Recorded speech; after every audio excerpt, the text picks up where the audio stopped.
terkasih dalam Kristus Yesus, sebelum kita melakukan kegiatan dan aktivitas kita, ada baiknya kita sejenak mendengarkan firman Tuhan. Sebelumnya mari kita berdoa. Terima kasih Tuhan yang baik yang kami kenal dalam Kristus Yesus, yang selalu hadir menyertai dan memberkati kehidupan kami. Satu hari ini Tuhan akan banyak pekerjaan dan aktivitas yang kami lakukan. Kami percaya Tuhan akan selalu membimbing kehidupan kami. Namun sebelum kami beranjak melakukan pekerjaan kami ingin disapa oleh firman-Mu. Hadirlah Engkau Tuhan, kami siap mendengarkan firman-Mu. Amin. Bapak Ibu yang terkasih dalam Kristus Yesus, firman Tuhan yang menjadi renungan untuk kita di pagi hari ini tertulis di Hosea 13 ayat 4. Tetapi aku adalah Tuhan Allahmu sejak di tanah Mesir. Engkau tidak mengenal Allah kecuali aku, dan tidak ada juru selamat selain dari aku. Demikian firman Tuhan. Perjalanan kehidupan kita sudah pasti akan melewati masa-masa sulit, dan mungkin akan menikmati masa-masa indah. Dan seluruh peristiwa yang kita alami dan kita rasakan dalam perjalanan kehidupan kita itu sudah pasti pernah mengeluarkan air mata, mungkin yang diakibatkan oleh kesedihan. Tapi juga kita pernah merasakan tawa bahagia yang mungkin bersumber dari sukacita yang kita rasakan. Di dalam seluruh pengalaman kehidupan itu, selaku orang Kristen kita pasti mengimani dan mengatakan, Tuhanlah yang turut campur dan menyertai perjalanan kehidupan kita, sehingga kita bisa menikmati kebahagiaan, bisa merasakan kesedihan itu. Walaupun sakit, tapi Tuhan selalu hadir dalam kehidupan kita. Bapak Ibu yang terkasih dalam Kristus Yesus, dalam nats ini bangsa Israel hendak diingatkan bahwa peristiwa yang mereka alami, bangsa itu alami mulai dari keluarnya dari tanah Mesir sampai ke tanah perjanjian, itu semua terjadi karena dalam penyertaan Tuhan. Dan tidak ada yang terlepas dari kehidupan ini tanpa pengawasan Tuhan. Tetapi apa yang terjadi? Bangsa Israel tidak menyadari, tidak merasakan penyertaan Tuhan. Mereka menyimpang dari Tuhan. Mereka bahkan berbuat dosa yang menjauh dari Tuhan. Bapak Ibu yang terkasih dalam Kristus Yesus, Allah yang kita sembah dan kita imani adalah Allah yang setia. Sekalipun kita berbuat dosa, sekalipun banyak kesalahan yang kita lakukan, tapi Allah masih tetap setia. Dia masih menunggu perubahan dari kehidupan kita ke arah yang lebih baik dalam kehidupan ini, menuju kepada kasih Tuhan. Dia juga masih memperhatikan apa yang perlu dalam kehidupan dan kebutuhan kita, walaupun kita masih berbuat dosa.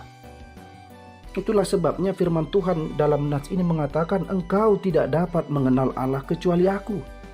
Allah yang dimaksud di sini adalah Allah huruf kecil, bukan Allah yang kita sembah. Allah yang demikian tidak akan mampu menyertai kita, memberkati kita, memenuhi segala kebutuhan kita. Dan Allah yang demikian tidak akan mampu menegur kita. Karena Allah yang sejati, Allah yang kita sembah adalah Tuhan yang benar-benar mengetahui apa perbuatan kita, apa hal yang kita lakukan, apa dosa yang kita lakukan. Tapi Tuhan Allah yang kita sembah juga tahu apa yang kita butuhkan di dalam kehidupan ini. Bapak Ibu yang terkasih dalam Kristus Yesus, melalui nats ini hendaknya kita makin bertumbuh, makin bertambah dalam pengetahuan tentang Tuhan. Iman kita semakin kuat untuk semakin percaya kepada Tuhan. Jangan pernah menyia-nyiakan kebaikan Tuhan, dan tetaplah percaya dan jadikan Yesus sebagai Tuhan dan Juru Selamat dalam hidup kita. Mari kita mengingat dan memahami bahwa sifat Tuhan adalah penuh kasih, penuh cinta, dan penuh kedamaian. Karena kasih itulah yang melepaskan kita dari dosa melalui Yesus Kristus. Kasih itu masih ada dan akan selalu ada karena Allah telah ada dalam hidup ini melalui Roh Kudus.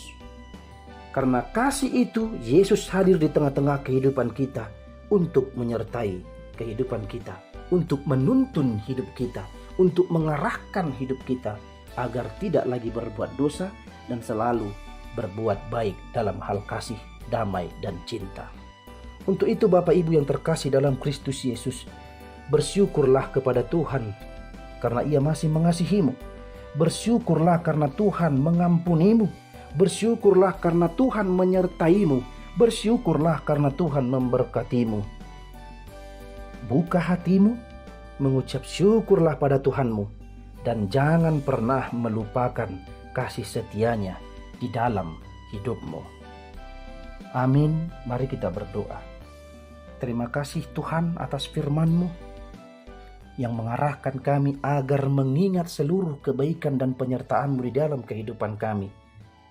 Ajar kami Tuhan supaya selalu bersyukur atas apa yang kami rasakan, kami nikmati, kami lakukan di dalam kehidupan ini. Tuntunlah kami Tuhan agar iman kami semakin kuat, semakin bertumbuh dalam iman percaya kepadamu. Berkatilah seluruh jemaat-Mu Tuhan dalam segala aktivitasnya. Sembuhkanlah yang dalam keadaan sakit penyakit. Kuatkanlah iman kami jika ada di antara kami yang dalam pergumulan, dalam hal kesulitan dalam kehidupan ini. Mampukan kami Tuhan selalu menjalaninya dalam penyertaan dan kasih-Mu. Ampunilah kami dari segala dosa dan kesalahan kami. Dalam Kristus Yesus kami berdoa. Amin. Kasih karunia dari Yesus Kristus, kasih dari Allah Bapa dan penyertaan Roh Kudus kiranya menyertai kita hari ini sampai selama-lamanya. Amin. Shalom. Tuhan memberkati kita semuanya. Horas, horas, horas.